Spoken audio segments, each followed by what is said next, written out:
There, what did I tell you? Exclaimed the rat in great triumph.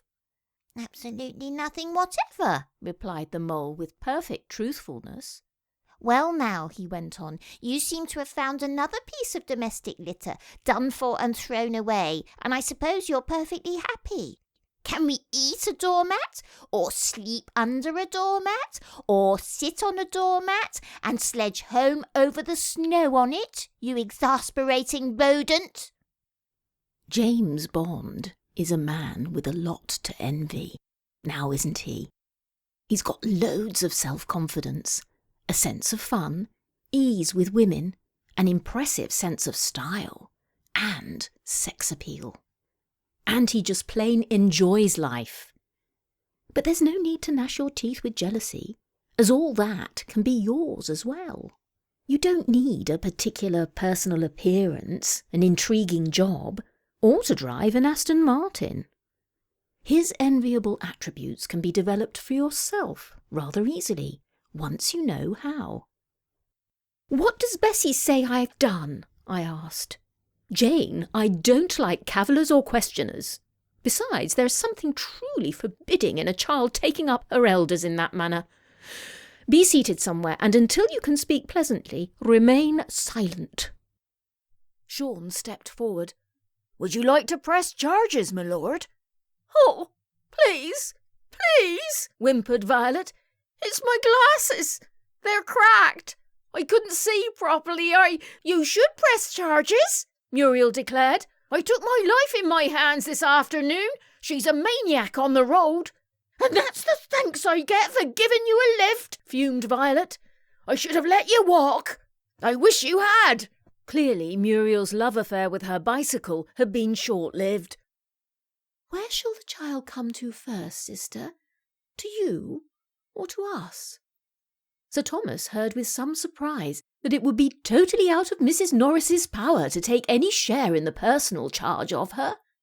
He had been considering her as a particularly welcome addition at the parsonage, as a desirable companion to an aunt who had no children of her own.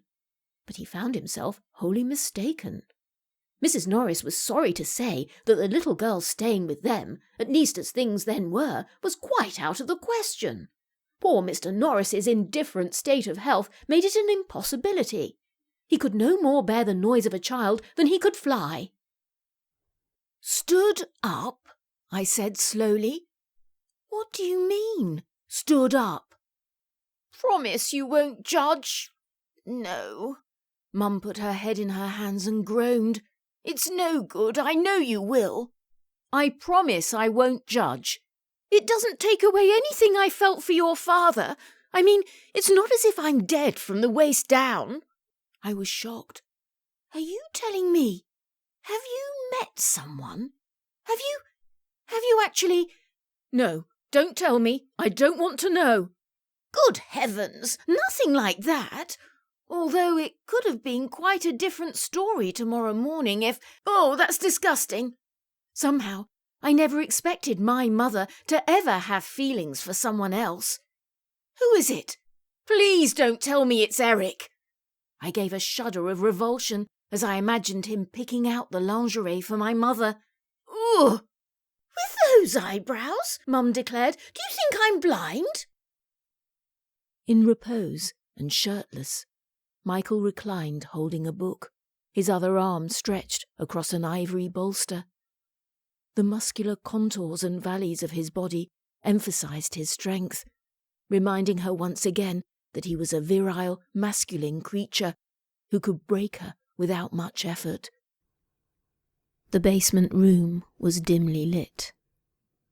It was dank, soundproof, and far from earshot of anyone. Besides which, the woman was strapped securely into a chair in the middle of the room, her mouth taped. Nobody would hear her stifled, terrified pleas for help. Riley could feel the killer's mounting satisfaction and his eager expectancy. Everything was going exactly as he had hoped. And she could hear him calling out to her in a soft, friendly voice. "Hey, it's late. Would you like someone to walk with you?"